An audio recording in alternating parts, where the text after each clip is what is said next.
If you want to see me swatch the Dare to Create 39A from Morphe, then stick around.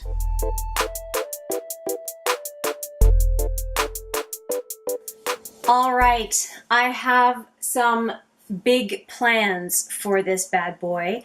And I first introduced this palette in September, late September of 2018. And I have done nothing with it except for swatching. I think it was around 9-ish shades last time around. And I focused on some of the plummy pinks and some of the greens that were the most interesting to me. The palette comes with the names. I'm going to discard those right now because they are very shiny and you don't need that. But here is the palette. So the front is basically the Morphe name. On the inside, you'll see the Morphe logo and a hashtag, and then 39 shadows. I'll just do this maybe so that you can get a good look at the shadows here. Hopefully you can see it all there. Okay, so it's 39 shadows, but there are 7 very big pans down the middle, and then these smaller shadows, they are smaller, I think, or maybe not. They look smaller than the other Morphe shadows, but I could very well be wrong. Let me just do a quick comparison to the Jaclyn Hill palette because I don't remember.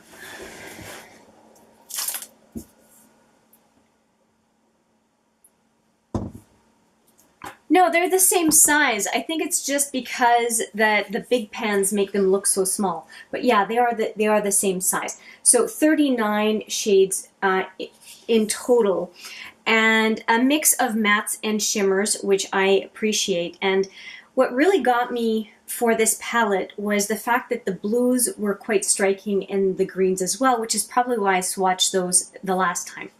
But like I said, I have some plans for this palette. So I decided that for your reference and for mine, for what I have in store for it, I would swatch the whole thing. And, you know, when I swatch one of these palettes that I swatch for you, I also go back and look at it for my own reference when I'm thinking of which colors I want to use for a look I'm trying to create, because as we know, the look that is in, or what the shadow looks like in the pan, it often doesn't translate to the same thing on the eye. So I find swatches super, super helpful. And with practice, over the last number of months, I'm getting better at swatching. I still suck at it, but I'm better. So hopefully these you find these useful. What I see here is that there are 8 of the smaller pans per row. So that makes it very possible to do a whole row on one forearm before switching. So that's what I'm planning on doing. And I think what I'm going to do though is I'm going to do the middle row, the one that is more the skin tone colors. I'll do those first and then focus on the smaller pans. Okay, so let's get started. I will do the swatches on my right arm. So I'll do the swatches right now.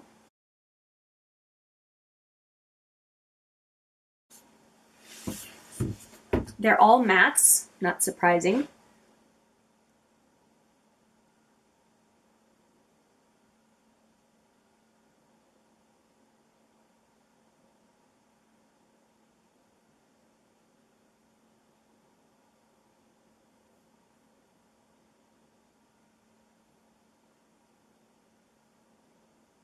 Okay, let's do the other 3.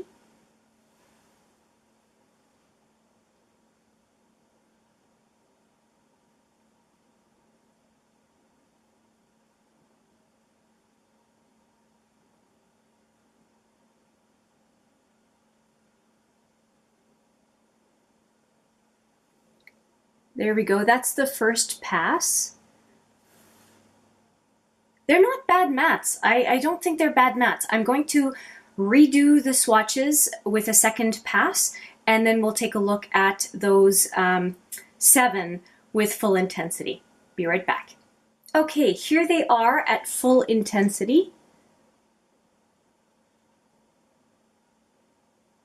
I think they're pretty good. The first two over here, I mean, they're harder to see on my skin tone, but they are, in real life, they are as intense as the other ones. So, pretty happy with those. Very good shadows to have if you don't have a whole lot of matte browns. I happen to have a lot, but it's definitely, those are an anchor in a palette, and I think that that was a good idea to include bigger pans of those, because I think I would also, well, I say two things.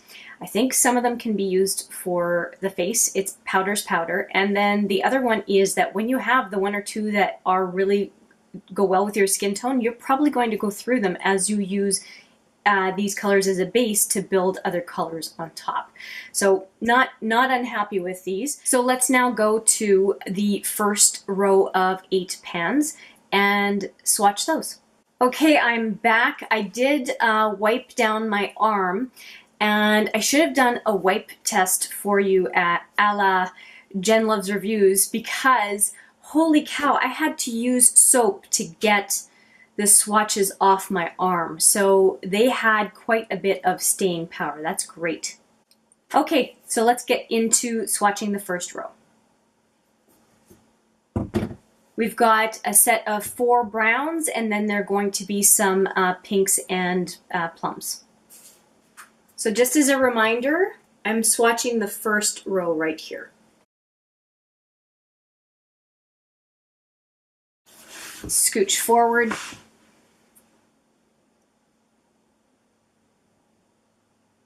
Woo!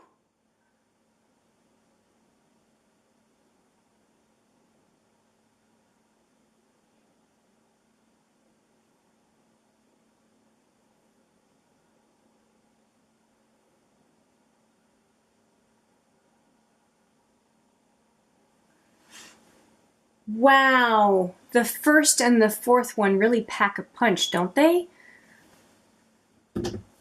Okay, I don't want to do second passes afterwards because it's going to take too much time. I'm just going to go over those 2 mattes that didn't show as much. Mattes often don't, so I'm just going to give them a fair chance and add more to the color here. There we go. So those are the first 4 colors. Let's go right into the next 4 on the same row. Okay, 3 mattes here, so we'll see how they go. This is the only shimmer in those 4.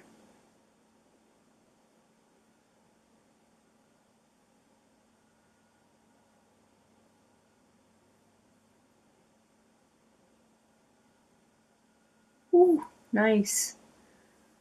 Okay, so these mattes really show up much better. I don't think I'll do a double swatch, but yeah.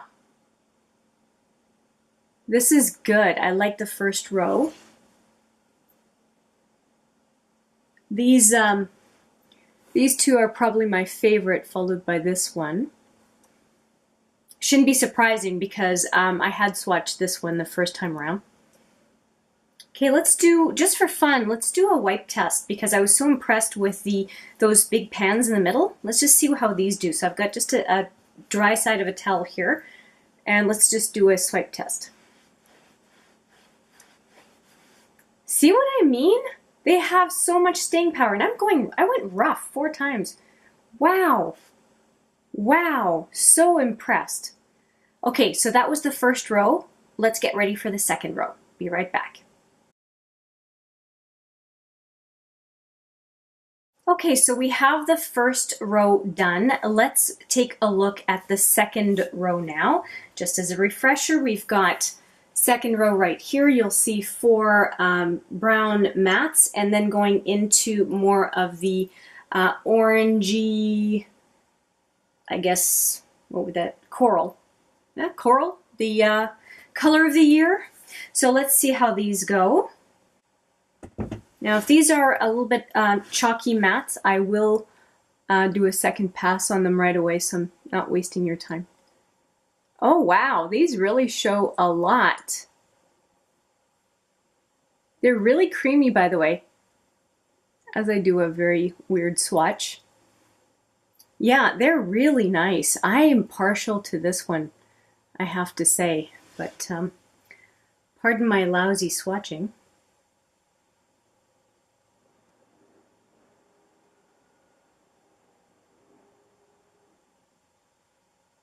Yeah, I'm not going to bother doing a second pass on these. They look great. Okay, so the next four are, it's that coral, and there's a pink in there. Pink, not really, more like a shimmery burgundy. We've got a rust color, that really coral, ooh, neat color. The next one is more of a neutral going toward the orange, and then that burgundy I was talking about.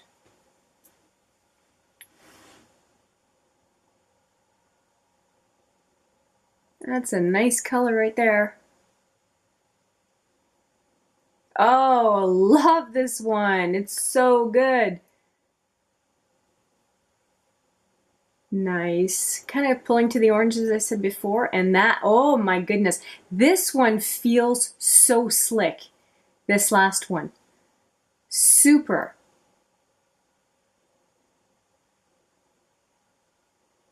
There's no need to do second passes on any of them. How bright this one is, I hope it really shows on camera, but wow. And this one's very nice. It would be flattering on so many people. That is beautiful.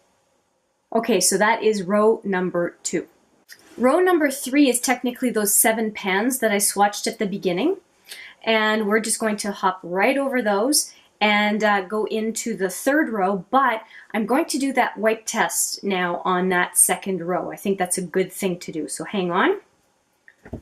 Back to the dry towel. So let's do a wipe test on this 2nd row.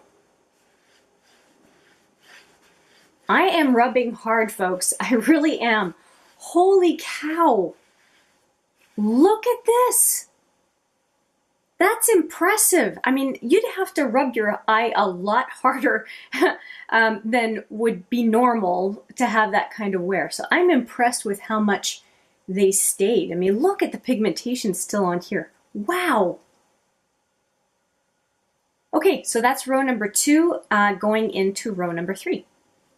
I am wondering if this is going to come off my little face towel there, because that coral color, whoo, what's it called?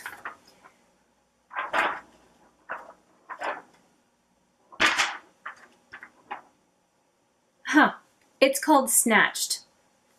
It's fitting, it's fitting. Okay, 3rd of 4 colorful rows, let's go for it. We're going now into the blues and greens. Okay, so only one matte in here.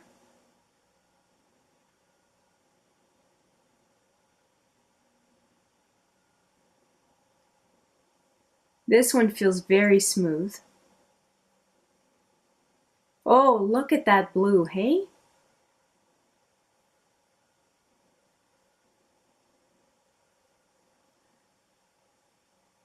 Very nice colors.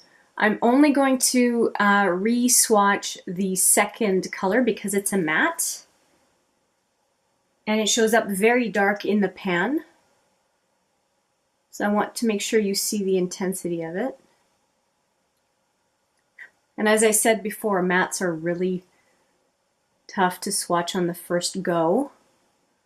And this one, I feel like it's not a good enough swatch because it's on my pinky. I'll just give you a bigger swatch on this one.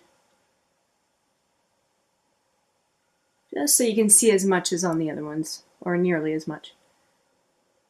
Those are nice blues, and I really think they go well with this kind of bronzy brown. It looks really good, and the fingers, whew, very vibrant colors. I feel like I'm discovering this palette again for the first time. It feels, you know, that's why swatching parties in our own stash is so important. I've started doing that with a few palettes. I went a little bit wild with the Urban Spectrum and the Full Spectrum palettes. I think it was last week or week before, and I spent probably an hour going, these are so good. These are so good. You know, it's easy to forget when we just look at the palette what it's like to swatch it the first time, because swatching is, again, it's so different from what's in the palette. Okay, so I'm gonna zip it and let's go to the greens. Okay, I swatched them backwards. I'm gonna have to go with my index finger first. This one was a big attraction to the palette to begin with. And I haven't used it. Like, that's just not okay.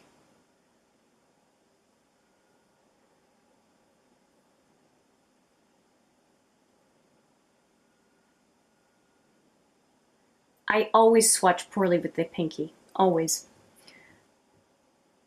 Wow, they all really showed up nicely, didn't they? And I don't think I need to do a second pass on any of these. It's a very solid row right there. Really solid. For anybody who wants a grungy look, these two would certainly help with that, no question. Okay, we'll do the, I'll just wipe my fingers, but we'll do a wipe test again for this row, but I'm starting to think I know what we're going to see. Just looking for a dry portion of the towel. That's pretty good. Let's just really go for it. No, I'm wiping hard. My arm is going to be raw by the time we're done with these swatches. But yeah, you can still see the blues quite a bit. Really good. Really good. Okay, last row coming up.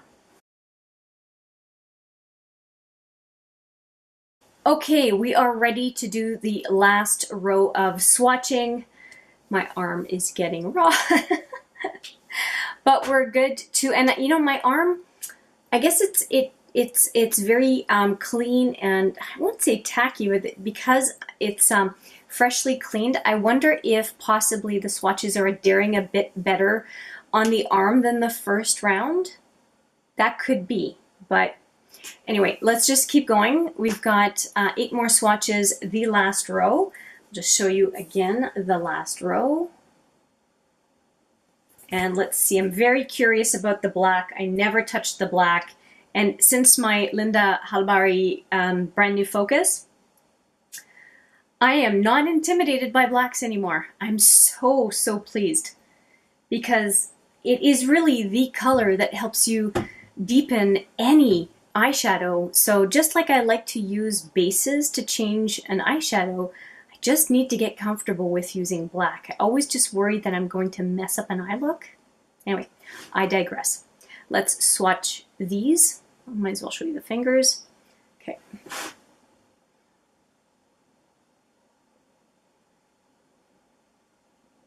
Am I swatching it? I was worried that I was swatching in the wrong order.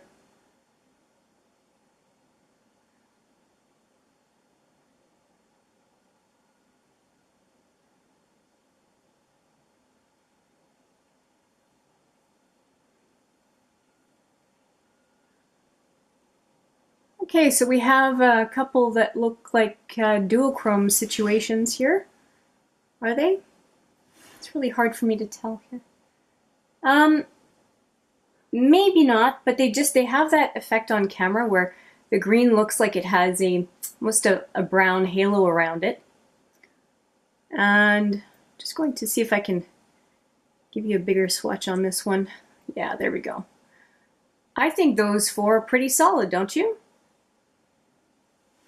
Okay, let's move on. Again, the fingers. Let's move on to as I wipe my fingers, we're going to move on to the last 4. They are browns and a black.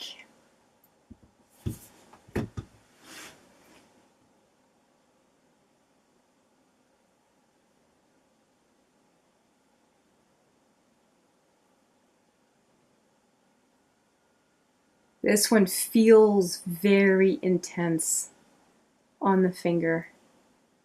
Oh yeah. That's a nice black right there. Yeah, I think I'm just going to redo these 2 mattes here. Don't want to make a mistake. There we go.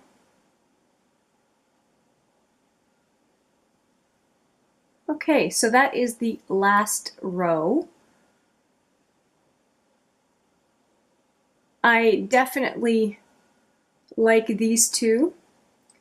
The rest, yeah. The black is definitely very black, very intense, and boy, did this one swatch super, it's like, I can't explain it. It was just felt like the color, the powder, the color was so rich, smooth in application. Okay, so wipe test. Okay, so here we go.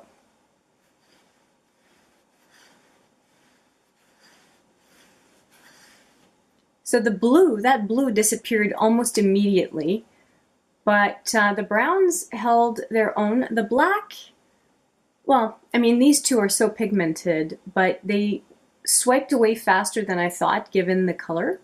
But this one did okay right there. The first one of the second set of swatches.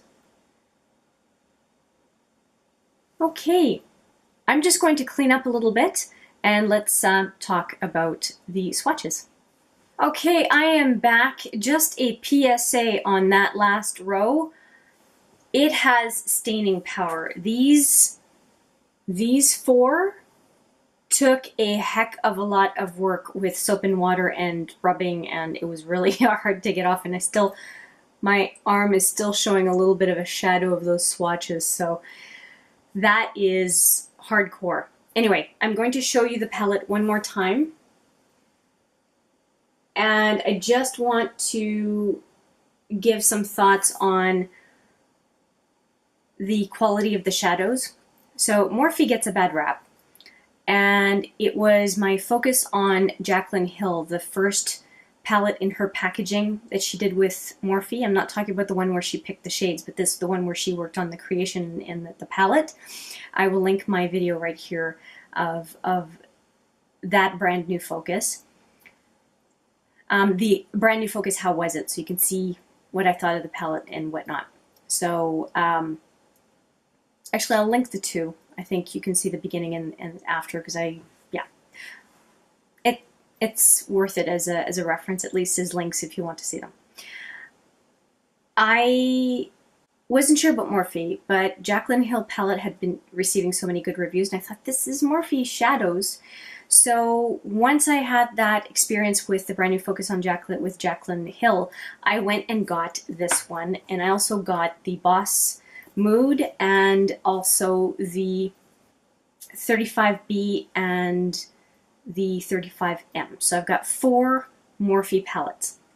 The trouble is that this one is so big that it's, unless you have a very big space, a very big vanity, or you don't mind holding this thing while you're trying to do your makeup, it's pretty cumbersome. And compared to a regular Morphe palette, it is a lot bigger. So even though it only has 39 compared to 35, which is not a whole lot bigger, the big pans is what really makes the difference. Let me show you the difference between this palette and the Jaclyn Hill. So I think you can see, you can appreciate how I may not have used this palette despite the fact that I was really attracted to the colors. It's just so big. And I do find this one already big, but I do reach for it from time to time. This one, I just haven't. So I have a plan for it. And my plan is that unlike other Morphe packaging, the Jaclyn Hill and this one are in cardboard. The other ones are in plastic, and it's a lot harder to depot the 35 pan plastic containers. There are a lot of casualties when it comes to eyeshadow out of plastic packaging. It's really hard on the shadows when we depot them. Even the really good depotters, you'll see powder flying and that kind of thing.